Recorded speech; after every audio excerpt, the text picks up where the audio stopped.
Welcome, everyone. Welcome to Unity Lutheran Church. My name is Pastor Kevin Penbos. I serve here with Unity. It's a blessing to be here with you all. Thank you all very much for coming. I'm going to have just a few announcements before we get started. First, this audience might be interested in another upcoming opportunity with our partners in mission, Bayview United Methodist Church on Kinnickinnick. On Tuesday, from 6:30 to 8, they're having an event called Surviving Suicide Loss. You can discuss the topic with Tricia Monroe, Suicide Postvention Program Manager. So that's the corner of Clement and Kinnickinnick, Tuesday, 6:30 to 8 at Bayview United Methodist Church. Now, about this church building, it's set up a little different. We're going to be together for over an hour, and you might want to find a restroom. So we do have right behind you to your right, we have a single occupancy, accessible, all genders bathroom. And you're welcome to use that, but there might be a line. So if that one's not available, we have restrooms down this door and down the hallway to our lobby in the outreach wing. We have an usher, Rachel, who's going to be sitting right here, and so you can just tap her on the shoulder, and she'll walk you there to show you the way. Okay, thank you, Rachel. We also have a comfy corner. I don't see any little infants, but maybe my eyes aren't working. Ushers can show you behind you to your left. We have a comfortable room with a changing table for babies. Our time together this evening will be blessed with a presentation from Angela for the first 45 minutes or so, and then that'll be followed by a question and answer opportunity for you all. I'm going to set up a microphone here, and I'm going to ask if you have a question to raise your hand, and I'll bring the mic to you. We are video recording this. It's not live streamed at the moment, but eventually we do want to share it on our YouTube page. So if you, for any reason, do not want to appear on the video, but you want to ask a question, just let me know, and I'll make sure that that happens as well. And then following the evening together, the presentation, the Q&A, please, if you are able, stick around for a few minutes. We have refreshments, as well as Angela has books for sale, and she's there to sign books. We will have our ushers pass clipboards through the seats with your opportunity to sign up your name and an email address. We only have so many books here today. They're $25. She can receive from cash or check or Venmo. But if you don't have $25 on you, or we run out of books, or you're like me and I don't use Venmo, you can get a book by signing up on the clipboard. And with that, this lecture, or this presentation, is part of a new series that Unity Lutheran Church is able to do through funding of the Unity Endowment. And so we would love for you to sign up on that clipboard with an email address, and we will reach out to thank you for coming, but also ask you for suggestions of topics. We want to know what you are interested in, because we're able to present evenings like this for you, especially topics that appeal to kind of society at large, the community beyond the church. If there's an intersection of where the church and the community might have a conversation, those kind of topics specifically. So we're going to reach out to you if you sign your email address on those clipboards. So now it's my great pleasure to introduce to you all Angela Denker. She has a background in journalism, as well as being a Lutheran pastor in the same denomination as Unity, the ELCA. And she is a wonderful writer. And she wrote a book earlier called Red State Christians, and then this year published a book called Disciples of White Jesus. What's the subtitle? The Radicalization of American Boyhood. And so that's going to be along the lines of tonight's presentation, entitled Understanding the Rise of Christian Nationalism and the Online Radicalization of Boys and Men. So without further ado, let me introduce to you all Angela.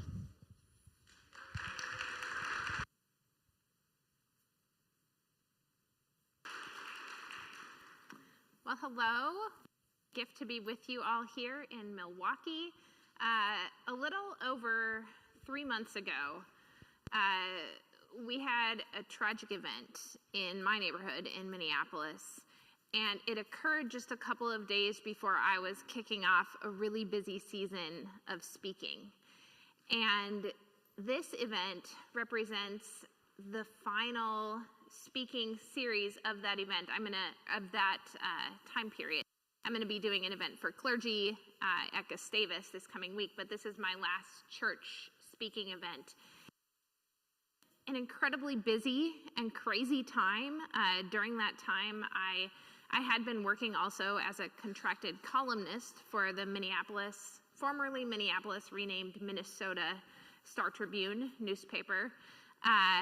And after the death of Charlie Kirk, which followed on the heels of the assassinations of Melissa and Mark Hortman in Minnesota, Melissa Hortman was the Emeritus Speaker of the House in Minnesota, and attempted assassination of two other lawmakers, another lawmaker and his spouse. After Charlie Kirk's murder, I had written an article in a column writing about the role of Christian nationalism in the hastening of violence, and specifically violent rhetoric and anger rising. And as many of you may have noticed in today's media climate, there's not a lot of space to talk openly specifically about this rising right-wing radicalization and the role of violent masculinity in it. So as a result of that, I lost my columnist contract. And in the midst of that, I've continued to write. I write for Substack, I write for other publications, and maybe even more importantly, I have clarity of calling. And this clarity about what God has been asking me to do in this moment. And so this incredible run of invitations to come and speak. I'm feeling going in and out. Are you guys hearing me? Okay. Let's go up a little bit here. Kevin told me there's a mark. I got to stand on this mark maybe. But I've had this incredible clarity of purpose, and from Fargo, North Dakota to here in Milwaukee. He's going to bring me the handheld.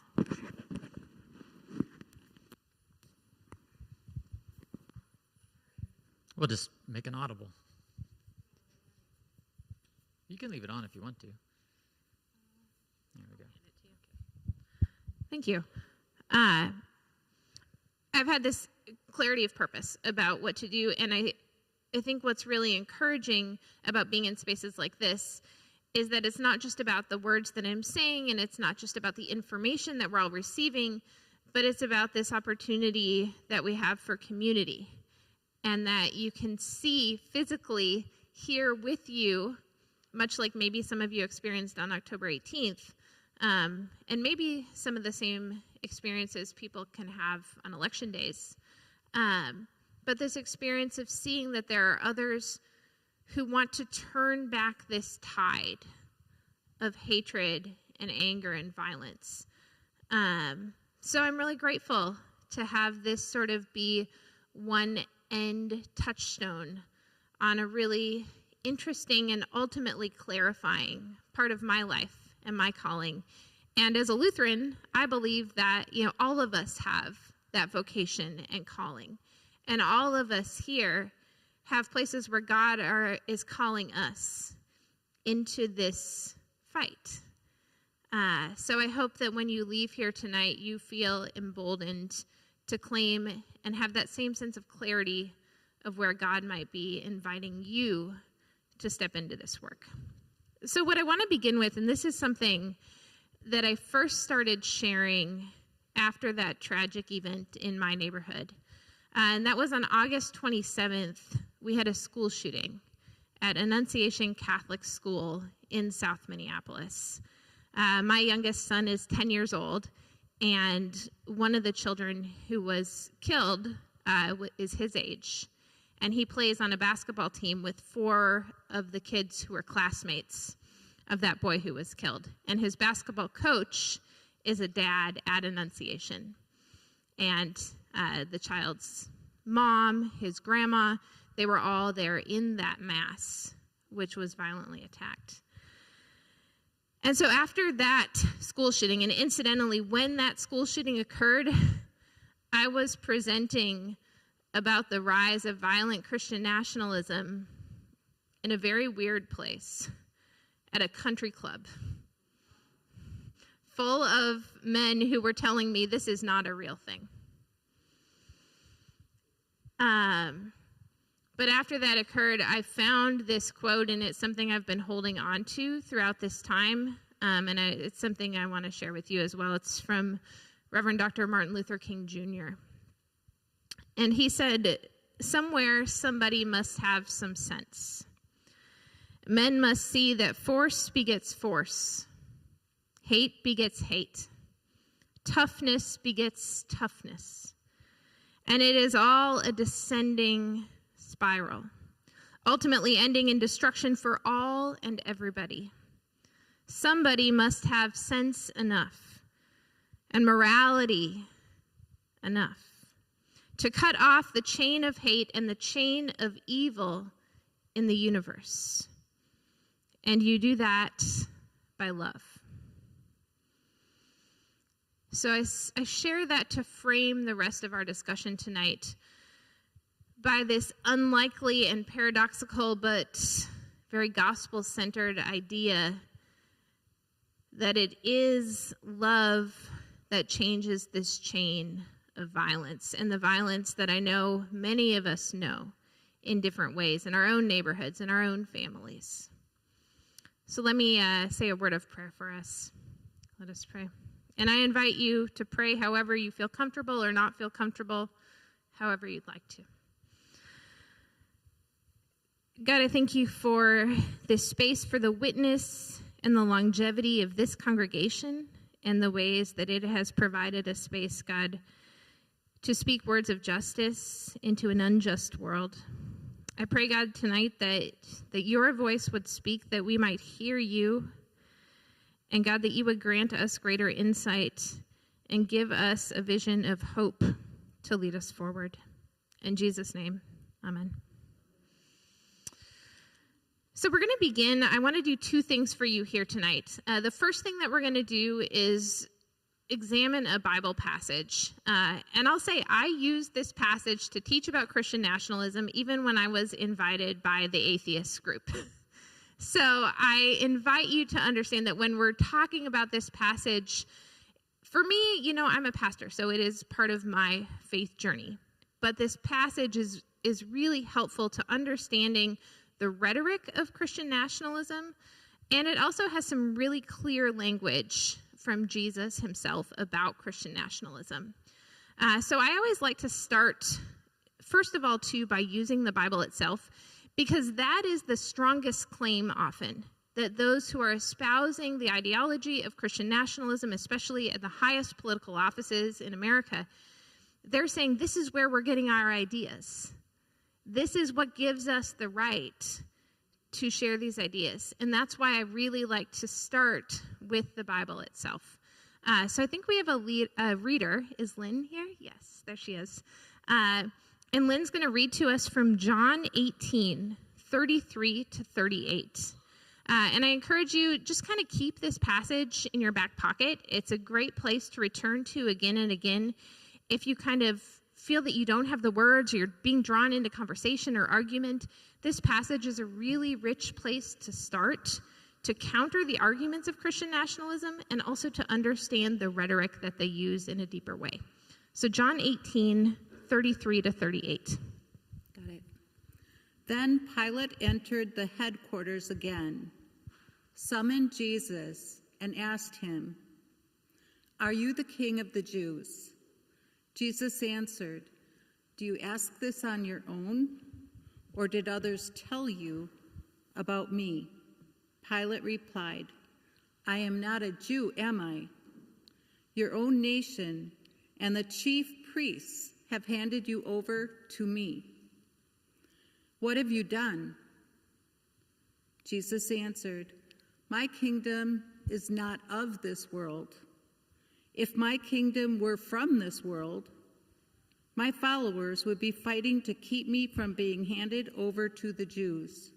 But as it is, my kingdom is not from here." Pilate asked him, "So you are a king?" Jesus answered, "You say that I am a king. For this I was born, and for this I came into the world, to testify to the truth.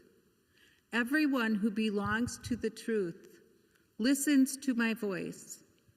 Pilate asked him, "What is truth?" Thank you. So there's a lot there, as you might have heard. We're going to start with the first, most sort of surface level, but easy go-to place where Jesus directly rejects the central claim of Christian nationalism. So let's turn there first. I have my phone Bible up here, in case you were wondering if I was texting. This is John 18, verse 36. And Jesus just directly refutes the central idea that many are espousing when it comes to the claim of Christian nationalism. Jesus says, "My kingdom is not from this world. If my kingdom were from this world, my followers would be fighting to keep me from being handed over to the Jews." We're going to get to that, because that's also sounds a little off, right? But as it is, my kingdom is not from here. So twice, Jesus very clearly reiterates that the central thrust of his mission, the reason that he has come into the world, is not to establish an earthly kingdom. And that is, of course, the central claim of Christian nationalism and also the theology of glory that drove the Crusaders, that drove the Roman Empire when it took on Christianity. Any nationalistic, any fundamentalist religious movement that attempts to put on the mantle of empire says that it's doing the work of Jesus and saying that Jesus came, right? And these are the words of many who are serving in political office today in America. They say Jesus came to establish a Christian democracy in America. And the democracy part is getting less and less important, of course. This claim that Jesus came to set up a kingdom in this world. And now setting aside, of course, also that America is nowhere to be found in the Bible. This is something that Christian nationalists often borrow from the Latter-day Saints, who were some of the first to claim that America is truly the promised land and the holy land of the Bible. But Jesus rejects that claim outright. So John 18:36, it's an important proof text to use when people try to say that Jesus has come to set up an earthly kingdom and that Christians should be privileged because Jesus wanted Christians to rule America. Now let's get to that other part, because many times when people today hear this passage, there's a few things in there that sound a little off. And it's important. It might seem like a detour, but it's important for us to understand it because it explains a central method that's used by Christian nationalists and that is used by fundamentalist religious movements and used by authoritarian movements throughout history. And we see it here even in this passage, this conversation between Jesus and Pontius Pilate. A couple of places. Verse 35. Pilate says, "I am not a Jew, am I?" Verse 36, Jesus says, keep me from being handed over to who? The Jews.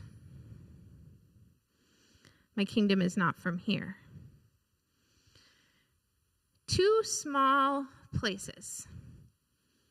But what we see here in the Bible itself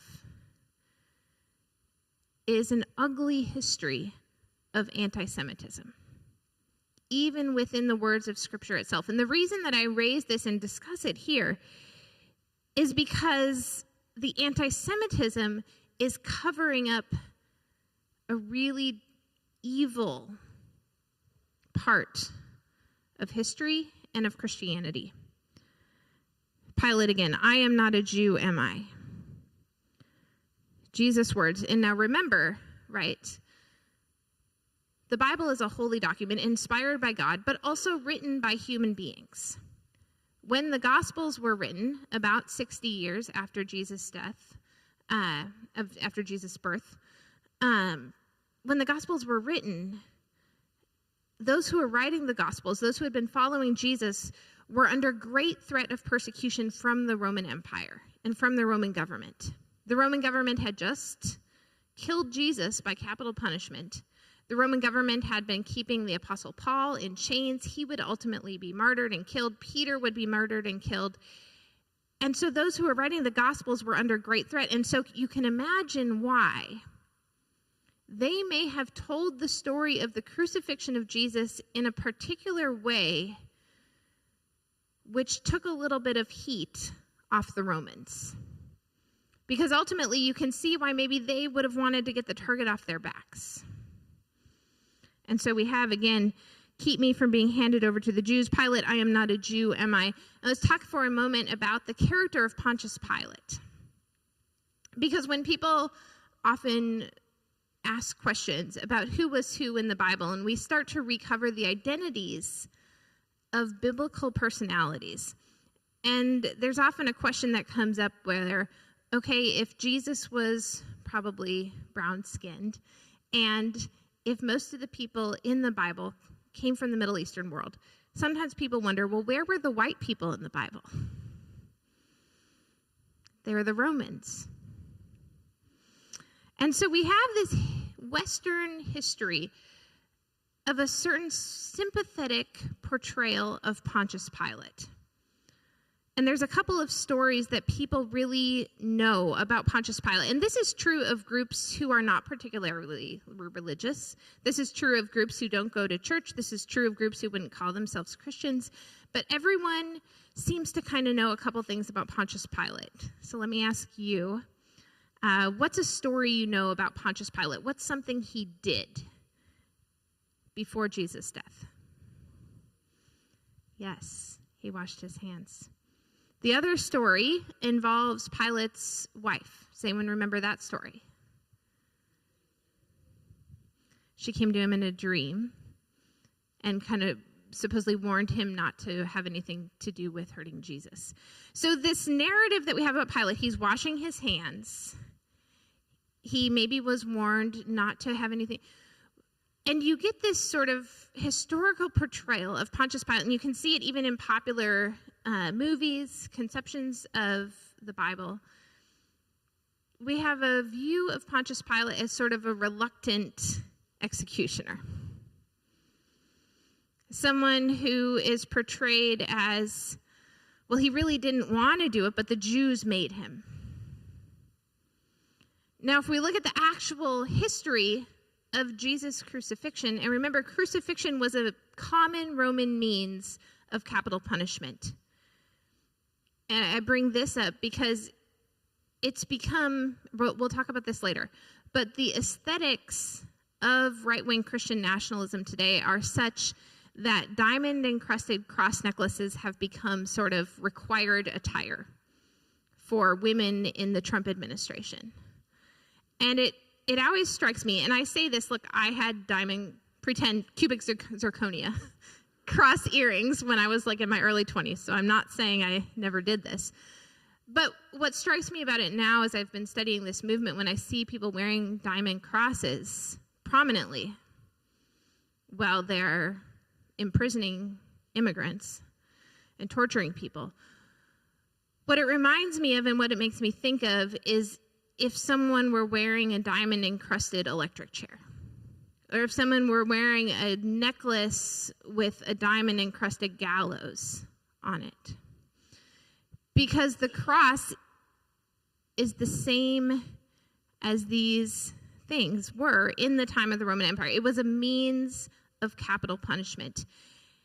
And what gets obscured with this blood libel blaming of the Jewish people for the death of Jesus, which has excused all kinds of horrors and pogroms against the Jewish people, what that covers up is that it was the Roman Empire and Pontius Pilate who killed Jesus.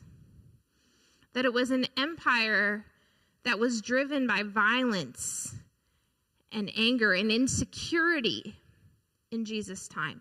An empire that was driven by bloodthirst, an empire that was run by insecure men who were jockeying for power and position. It covers up the fact that that empire is the one who killed Jesus. Pontius Pilate was the one who had the means, he had the soldiers, he had the power to kill Jesus. And so I bring this up just as a reminder that these are the tools that are used by authoritarian movements and Christian nationalist movements. The trick is to blame a marginalized group, to blame a disempowered group, to blame a group who's somehow different and smaller in number in order to obscure from the necessary violence of a powerful empire. And so in the Bible and in history and in the story of the death of Jesus, this takes the form of anti-Semitism. In our world today, it takes the form of ICE. It takes the form of attacks on transgender people, on Hispanic immigrants, from Central American countries. And so it's just important to be aware, again and again, as Ecclesiastes tells us, that nothing is new under the sun. And that the methods of those who would rule by violence, the methods of those who would seek extreme power at the cost of harming and killing others remained the same over the years and the years and the years. And it all fits into one big box. You can't separate out anti-Semitism and say, well, we're going to be racist, but it's okay because we're not anti-Semitic. It's the same tools. It's the same mission. It's the same story. Well, let's just talk real briefly in this passage, because the other thing I want you to notice in this conversation between Jesus and Pilate is the lopsided nature of this conversation. And as you read through it, and as we talk about the rhetoric used, you might find this conversation familiar, and you might even notice some similar speech patterns to political debates that you might have even read on social media, believe it or not. What we see here with Jesus and Pilate is you have one participant in the conversation who's giving straightforward, thought out, personal, detailed answers. And you have another person, Pontius Pilate, who is playing gotcha and who's finding ways to trap Jesus. And instead of responding in good faith to the questions that he's being asked, he's instead looking to trap Jesus and to make Jesus and anyone reading this question the very nature of their own reality. So we see that in a few different places. We see it where Jesus gives, verse 36, we've said this is a pretty clear answer. Jesus is rejecting the claims of the Christian nationalists. He's rejecting the claims of empire. My kingdom is not from this world. Verse 37, notice Pilate's response to that. Oh, so you are a king. I gotcha. He's listening to Jesus' words, trying to find a way to trip him up and trap him, not to have a good faith conversation. And so the warning here is notice when you're in a conversation like this with someone. And instead of thinking you're going to get to a good place, maybe find a way to get out of that conversation. Doesn't mean you end the relationship, but maybe it means it's not going to be a helpful conversation. Now Pilate says, so you are a king. Now Jesus answers again, you say that I am a king. For this I was born. For this I came into the world, to testify to the truth. Everyone who belongs to the truth listens to my voice. Now, this is a pretty audacious claim for Jesus to make. And it strikes against some of the religious history that he himself has learned as a Jewish person. Jesus is saying here, the thing that ties together those who are a part of Jesus' followers is not their ethnicity, not their religious practices, not their family members, not their genealogy, not the land from which they come. The thing that ties them together is the truth and listening to a message and believing in a message. And so there's this incredibly lofty place, and this is true throughout John's gospel, because this is the gospel that began with us hearing that Jesus is the way and the truth and the life, and the Word was with God. And so there's this central idea throughout the Gospel of John and throughout Jesus' ministry himself that the message is important. And for the message to be important, there has to be a shared sense of truth and a shared sense of trust. Now notice Pilate's response, verse 38. What is truth? I look back every time I talk about this passage, and I've done it a lot of times now. I look back to when I was a college freshman. And when I was in high school, I'd been very involved with a number of evangelical youth groups. I'd gone to Southern Baptist Bible Camp. And so I had been challenged on a number of occasions to read through the Bible and to do it by reading a chapter each morning or each night. And there were many ways in which I wasn't a good church kid. But in this way I was. And so I continued to read chapter by chapter, even in college. And I remember when I got to this passage the first time, I think it was at the same time that I was taking a course called Introduction to Ethics in the Department of Philosophy at the University of Missouri. And I remember reading Pilate's response, what is truth, and thinking, oh wow, Pilate is such a deep guy. He really wants to have this conversation with Jesus about the nature of truth and depth. And I see that same tactic being used by many who are championing the ideology of Christian nationalism and Christian authoritarianism in the public square today. They'll write for places like The Economist or the New York Times or the Washington Post increasingly, or the Heritage Foundation, or First Things Magazine, or Christianity Today. And they'll use lofty ideas and complicated language to put forward some really abhorrent ideas. You'll read about these purveyors in my book, Disciples of White Jesus, but they're people like John Piper, who comes out of Minnesota, but also people like Doug Wilson. And some of their ideas are that they want to get rid of the right to vote for women. They want to say, well, slavery wasn't really that bad. But they'll do it by using complicated, confusing language, much in the same way that Pilate here is saying, what is truth? And the other thing that's important to realize is the cynicism at the base of Pilate's question, the cynicism and nihilism. And if we look back to the November 2024 election, and as I think was really apparent here in Wisconsin, is that this was a nihilism election. It was a cynical electorate for a lot of understandable reasons. But folks who are espousing the ideas of Christian nationalism, the idea of religion as a driver of power and empire, cynicism is one of their greatest weapons, and so is nihilism. And so Pilate saying, what is truth? It's not a statement seeking for greater understanding or depth. Instead, it's a statement that attempts its readers and its listeners to question their own reality. It's a form of gaslighting. It's a way to say, well, nobody can know the truth. Maybe there is no truth. And so you better go with whoever you think is going to give you your best shot. That was the bargain that Donald Trump has offered in 2 presidential elections. That's why he says things like fake news. Fake news is the same kind of statement as what is truth.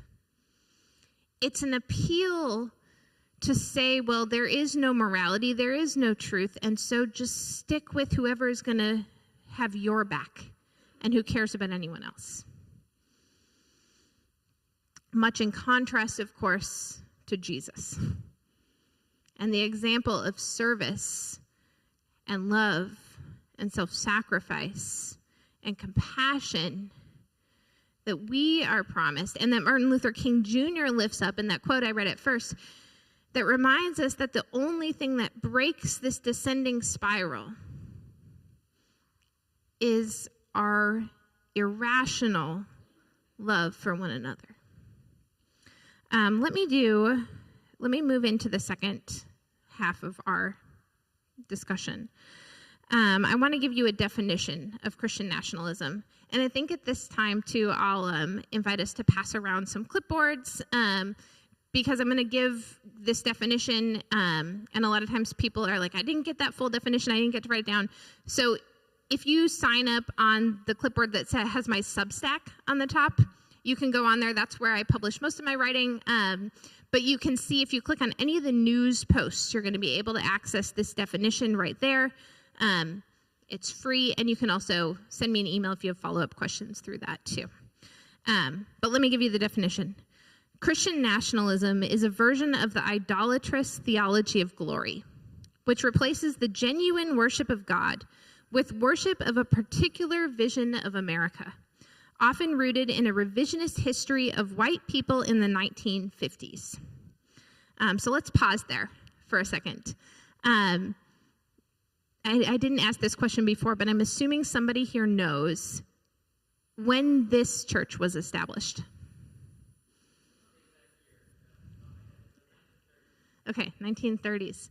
And is there a sense here, and I'm asking this because it's been the case for many of the churches where I've served, and if you're not part of this church, think about your own congregation as well, specifically for the white Christians who are here in this room. Is there a sense that the 1950s was a good time for your church? It was a time that the Sunday school classrooms were full. Maybe there was Luther League or something like it. There was lots of youth groups happening. There were lots of baptisms happening. There were lots of weddings happening. The pews were full. There were lots of people in worship. This was a common trope that I heard when I was going to seminary too, of this idea that the golden age of the church was in the past. And I want to say, first off, that this is understandable. And in many ways, it's benign. The truth is that in the 1950s, the church, especially in white American communities, for Black communities, this has not changed as much. The church retains a more central place in community than it still does in many white communities. But in the 1950s, the church represented a central hub in a way it does not anymore. So as many of us have heard and experienced, and I have 2 kids who play sports, in the 1950s, there were not travel basketball, travel hockey, travel soccer, community 5Ks, music responsibilities on Sunday mornings. In fact, I even served a rural congregation in Minnesota where the public school bus would drop off kids on Wednesday afternoons for confirmation. And so there's been a real shift in American culture where the church socially, culturally, in a community sense, does not occupy the same central space it once did. And there's a real grief for a lot of people that the church no longer represents that space. And so what the Christian nationalist politicians and pastors will do is they'll go to people who have those memories and have that longing for their church to be full again. And they'll say, well, we're going to get you back to that. Because this is what we want. We want the church to be great again. And so the caution is that they're appealing to one thing, but it's a bait and switch. Because when they say, we want to go back to the 1950s, they don't care about full pews. They don't care about Sunday school classrooms. They don't care about, certainly, Luther League. The reason they want to go back to the 1950s is took place before the civil rights movement or the women's movement or the gay rights movement. And so in my research for both Red State Christians and Disciples of White Jesus, I went to several churches where I watched pastors stand in front of huge stadiums, huge sanctuaries, and they would say to everybody sitting out there, I feel sorry for anyone in this room who was born after 1964. Now, they said 1964 on purpose. What happened in 1964 and 1965? Yes. And now you're starting to hear in this second Trump administration more and more politicians and leaders who are directly saying the Civil Rights Act was one of the worst things America ever did. They're starting to say all of these things out loud because the desire to return to the idol that is being worshiped in this movement is not about the church. It's certainly not about Jesus, but it's about reinstating a hierarchy where some people have more rights than others. And we know who the some people are. It's white, straight Christian men, but it's not just that. It's white, straight Christian men who have money. And so don't be mistaken. And I think what we're also seeing, and right, we're pretty close to Chicago here. And I imagine many of you have been watching what's been unfolding at Broadview. And many of you maybe were following what happened just yesterday when there was a large clergy protest at Broadview. And those who were being attacked by law enforcement were primarily Christian clergy members. And all of this being done by an administration that has said we are going to protect Christians. And so what I've been saying more and more often to mainline or to progressive or to moderate Christian audiences, do not think that because you are Christian or maybe because you are white, that you will not be targeted by this administration. Because they do not think that we are Christian. And anyone who's gone to an evangelical group in many cases, anyone who's gone maybe to a Missouri Synod church, knows that, they do not think you're Christian. But it's something that's very important to be aware of, that when they say Christian, they mean a very particular, narrow, right-wing, fundamentalist version of the faith that is divorced from the witness of the Jesus of the Bible. Let's get back to the definition. So Christian nationalism supports a violent takeover of government and the imposition of fundamentalist Christian beliefs on all people. I want to flag that word fundamentalist because for a long time, and you'll notice if you read Red State Christians, you'll notice that it's shifted a lot since then. But initially, this Christian nationalist movement was attempting to say that at its heart, this is a conservative movement. And the reason that it took that word conservative is because it wanted to cloak itself in the colors of American traditional partisanship. And American media has played right into their hands by reporting on much of this development and dynamic as a typical horse race partisan politics conversation, such that people think, well, this is just about Republicans and Democrats. And it is not. It is not.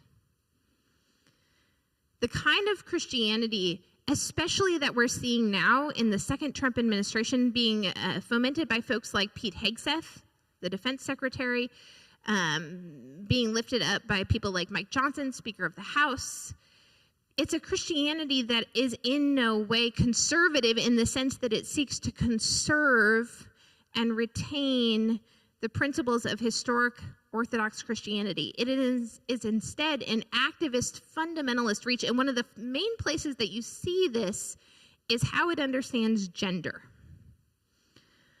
And that's where I want to say, we talk about this idea that Christian nationalism has an idol, and in many cases, the idol has been a particular vision of America. But that idol itself has shifted. And the main time that it really shifted was in July 2024, after the assassination attempts on Donald Trump. In that moment, Trump himself started to take on messianic language. And he started to say that God spared me for this mission. And so if you're watching right-wing media, if you're watching right-wing aesthetics, you started to see fewer flags. You started to see fewer sort of traditional patriotic imagery. And you started to see more and more things like crusader imagery, weapons, and men with big muscles.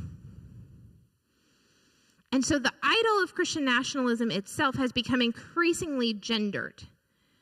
And we see that in the way that we understand this has become a fundamentalist movement, because fundamentalist religious movements, as we see in Hindu nationalism, as we've seen in Islamic movements that seek to establish empires like Al-Qaeda, like ISIS, they're obsessed with gender and gender roles. This is why there's been so many attacks on transgender people, because their existence throws this whole thing into question.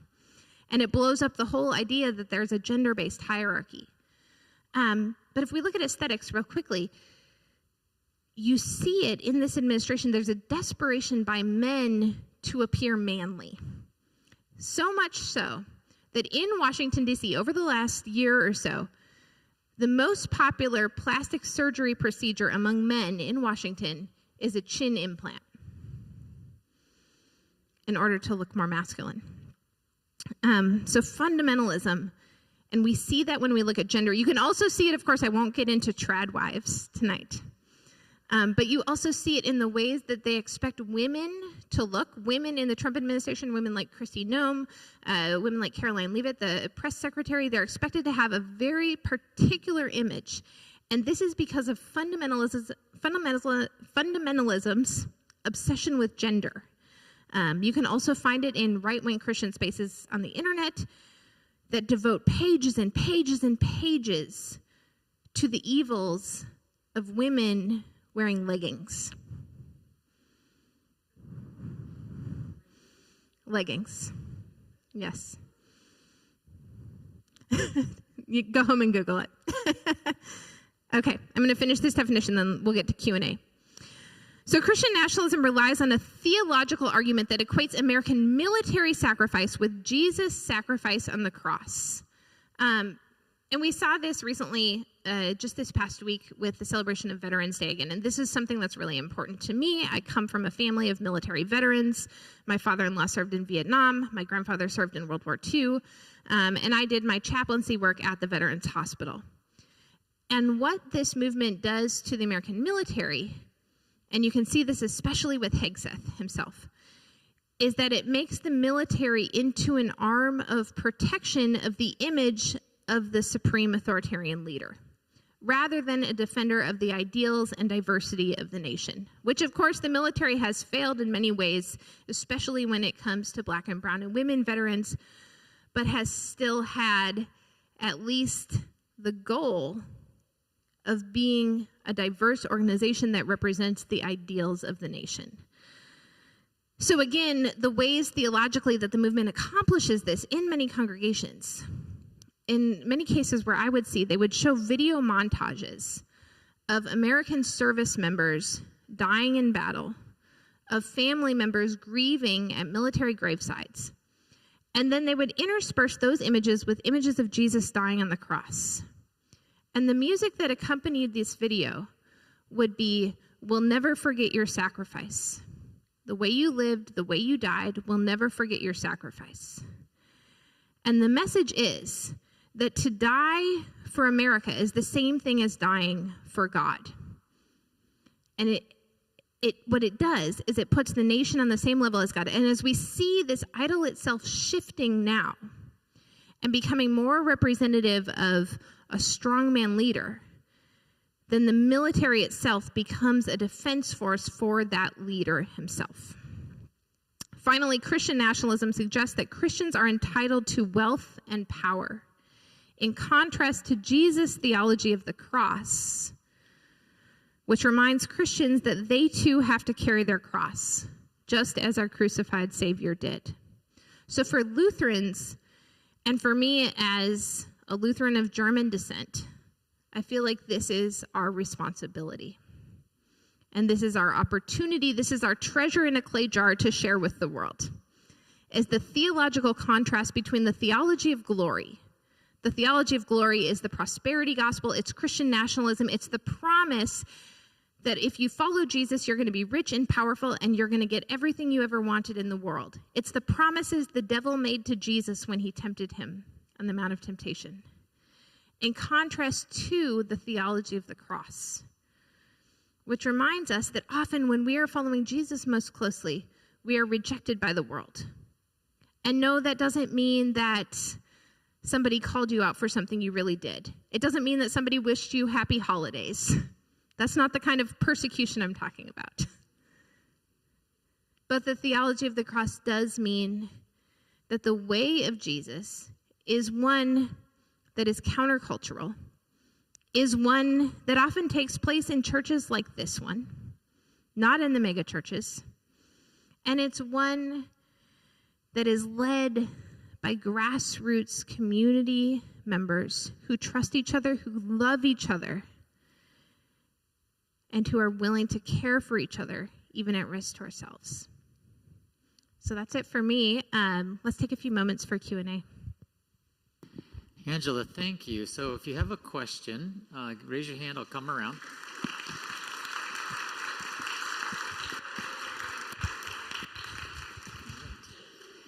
I am of Gen X, and so our extent of technology, at least my extent of technology fixes, is, when the TV was on the spurts, you just whack it. So I tried to fix the microphone that way.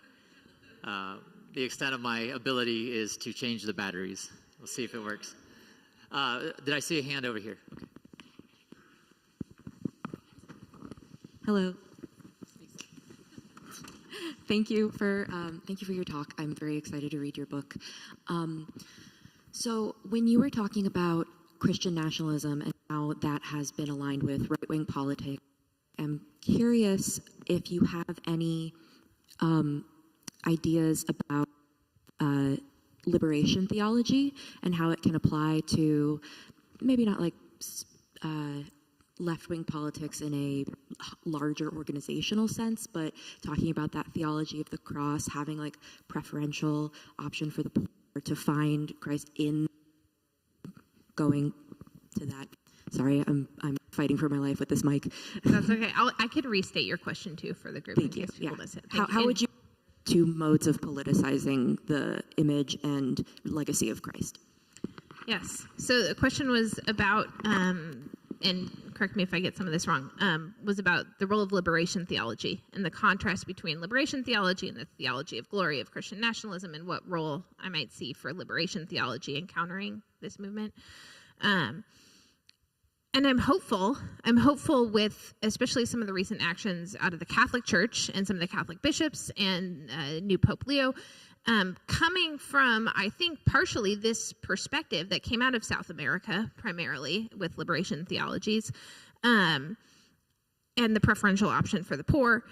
I'm hopeful that that witness of Catholicism is going to overcome this overbearing American right-wing Catholicism that has been stifling the gospel in much of American Catholicism. But it's going to be tough because they've got a lot of money on their side. I have a chapter in Red State Christians on Catholicism specifically.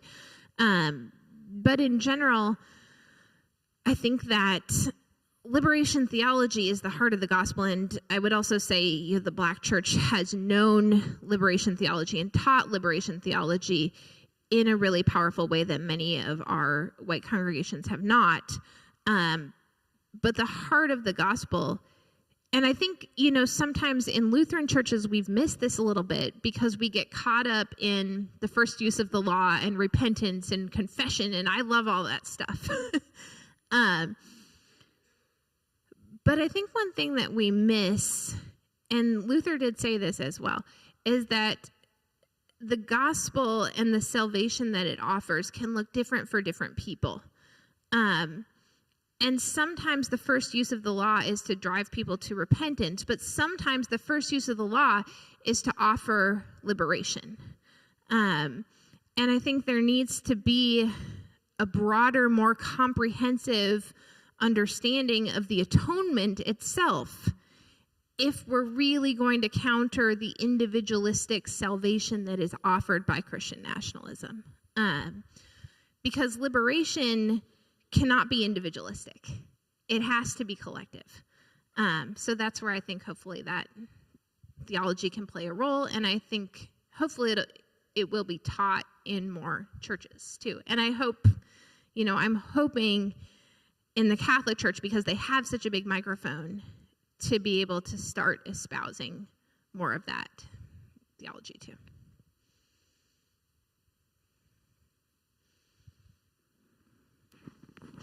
I'm afraid to ask, do you see the demise of the Trump Do I see the demise of the Trump regime? Yeah. Are they all going to go away? Well, I'll give you a multiple answer on that. One thing that we know to be true is that these movements are cannibalistic. They devour each other.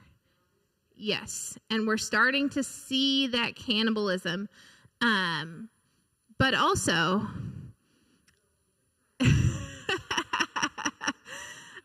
I've also thought this before. And one thing I'll say from a hopeful perspective is, and it's been really painful, but in the last few months, I have been really convicted that God is revealing a lot that needs to be revealed. Whether it's the extent to which so many, I'll say for me personally, so many people in my own life, in my own family, who came out of the woodwork to express deep grief after the death of Charlie Kirk. That was who had nothing to say after Annunciation and nothing to say after Melissa Horman. That was a painful revelation, but I think it needed to be revealed. The Epstein case and the way that it, I think, is going to implicate so much of our political, cultural, academic, media leadership also needs to be revealed.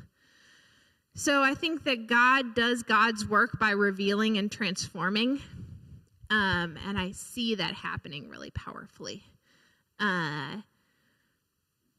So I'm always hopeful at the end of the day, but I think that there's going to be much more revelation and destruction before we get to that place.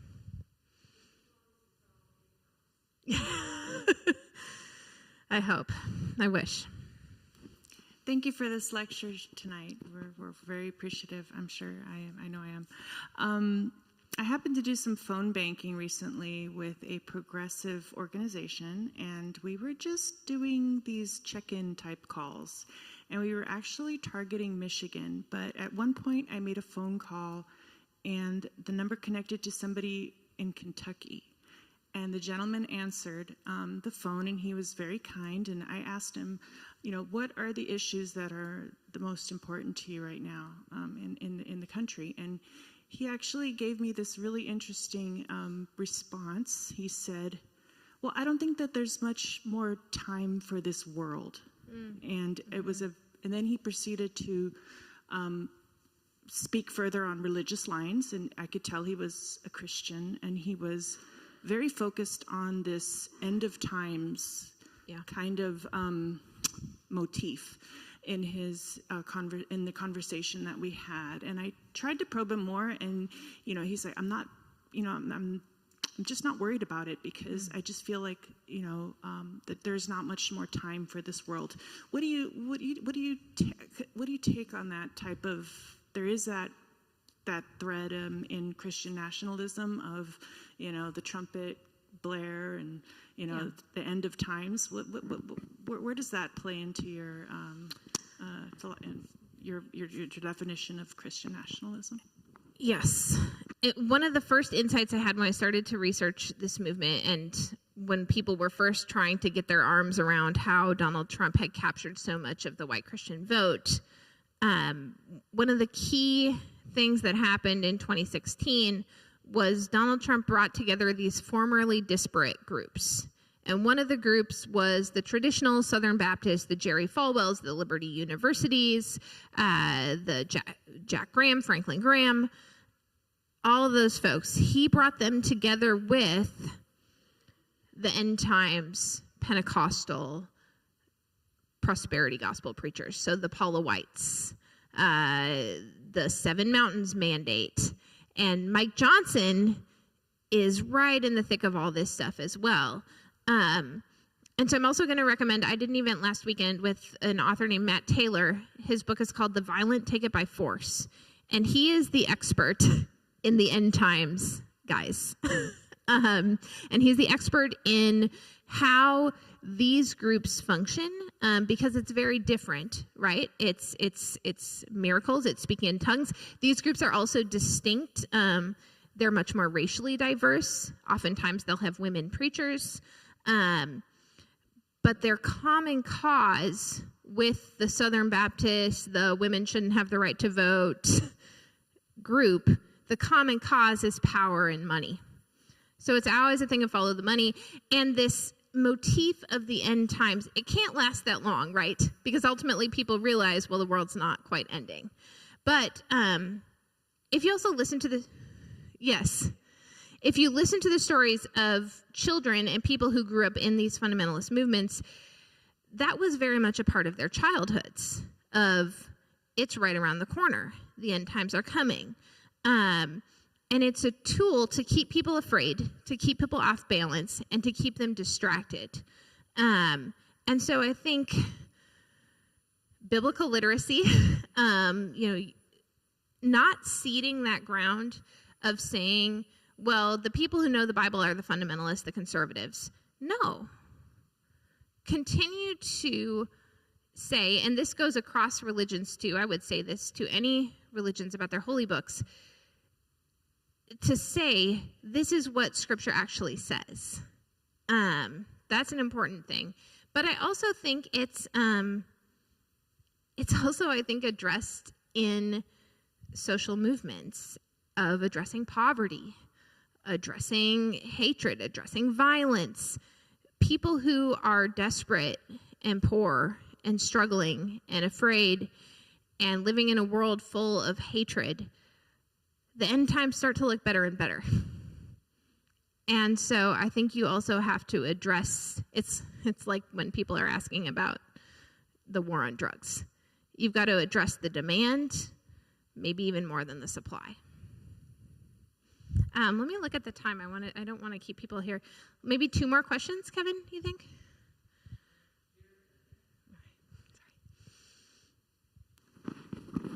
Can you tell us a little bit about your journalism background? Is really interesting to me. So the process of writing the book and your research and things like that. Yeah, thank you. And I know we also didn't get to talk a whole lot about online radicalization, but it is deep in the books as well. So for Red State Christians, it is a funny story. The publisher came to me and said, at the time, this was 2017, they said, we want you to write the Christian version of Hillbilly Elegy, which that book will now live in infamy. But so I had this great opportunity to go and travel across the country in 2018, interviewing Christians in red states and counties.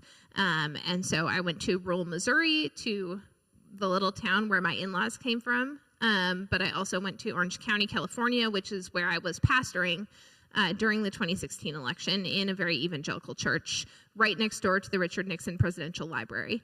I went to Florida to interview Paula White. I also went to a church where the pastors brag that they carry guns. And this was also one of those end-time churches. So the violence and the rhetoric and the weapons are often tied to the end times. It's called The River in Tampa Bay, if you want to have an exciting journalistic journey. I went to Washington, D.C., to the March for Life. I also went to Appalachia, went to a number of places within the Rust Belt. And then for Disciples of White Jesus, I didn't do as much extensive travel, but I began my journey there in Charleston, South Carolina, re-examining the Charleston Mother Emanuel massacre, the mass shooting that occurred at one of America's most storied and historic Black churches. And the perpetrator of that shooting was a man who was raised in an ELCA congregation. And so for me, the common thread, and I also went and researched at the Citadel in South Carolina, and also interviewed the church where this young man grew up, was confirmed, his family's still involved.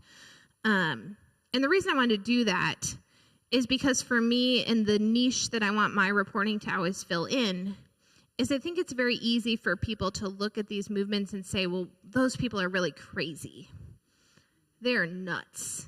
We don't have any of that in my community. And I think the media has played into that. You know, most of the stories on Christian nationalism really sensationalize it, and they'll go and they'll find the craziest preacher, and they'll be like, look at this crazy guy. And what that does is it lets too many of us off the hook, because the truth is that this is baked into many of our congregations and our communities and our families. It's also in mine. Like, I traveled and did research. I also pastored a rural congregation for 3 years while I was living in Minneapolis. So I was driving out an hour west to a community where over 3/4 of the people voted for Trump in 2016 and 2020 while I was living in Minneapolis and living in two very different worlds, while also navigating my own family relationships. And so for me, this has always been a personal journey as well as sort of a research journalism one. I also have a chapter on sports in Red State Christians. I began my work as a sports reporter. I was a hockey reporter, wrote a lot about football coaches. And sports is a really great microcosm for understanding the ways that religion plays out. And specifically, if we look at religions or athletes who are public about their faith, and the contrast between somebody like Tim Tebow and somebody like Colin Kaepernick, both of whom are Christians practicing their faith. Yeah, last question? One more question. There was a hand over here, I think. And we had some up here, too. She's willing to pass her question to someone. Okay, coming up. And if you have a question I don't get to, I will be in the back, but also please feel free to message me. If you go on my website and click contact, it'll come right to me. So happy to talk that way, too. You mentioned the 7 mountains. Could you explain that a little bit, please? I just heard it today for the first time on something I was listening to. I knew nothing about it. Honestly, if I did, it would probably take way too much time. 7 Mountains Mandate.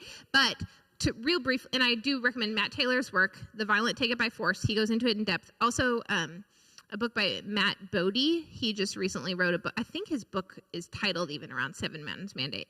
But basically, real briefly, the 7 mountains represent different aspects of society that this movement wants to take over.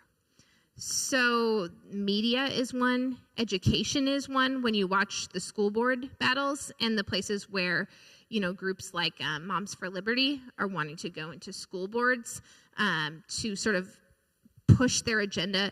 And so these different 7 mountains, some of it's government, some of it's law. What's happening has been long in the works. And one of the things I've long maintained is that Donald Trump is the figurehead of this movement. He is not the one that I think is the worst. He's not an ideological Christian nationalism. What's that? There's plenty of people vying for that role right now. J.D. Vance, Yeah, and J.D. Vance is a very dangerous potential candidate should something happen to Donald Trump, because he does want to really do this. Donald Trump will do whatever gives him the most power. But you're seeing, people like Kevin Roberts, people like Russ Vought, and many of us were warning about this before the election when Donald Trump was saying, well, I don't know anything about Project 2025. Project 2025 laid out everything that has been happening procedure-wise, whether it's the cuts of benefits, whether it's getting rid of the health insurance subsidies, whether it's all of these things that are designed to be cruel. Going up and pulling people off the streets simply because of the way they look. All of this was laid out in Project 2025 by Russ Vought. So the Seven Mountains mandates, there are these different ways that they want to take power. And that's about, I'm not an expert in that space of it, but I do really recommend Matt Taylor's work there too. Thank you. If we could join one more time, show our appreciation.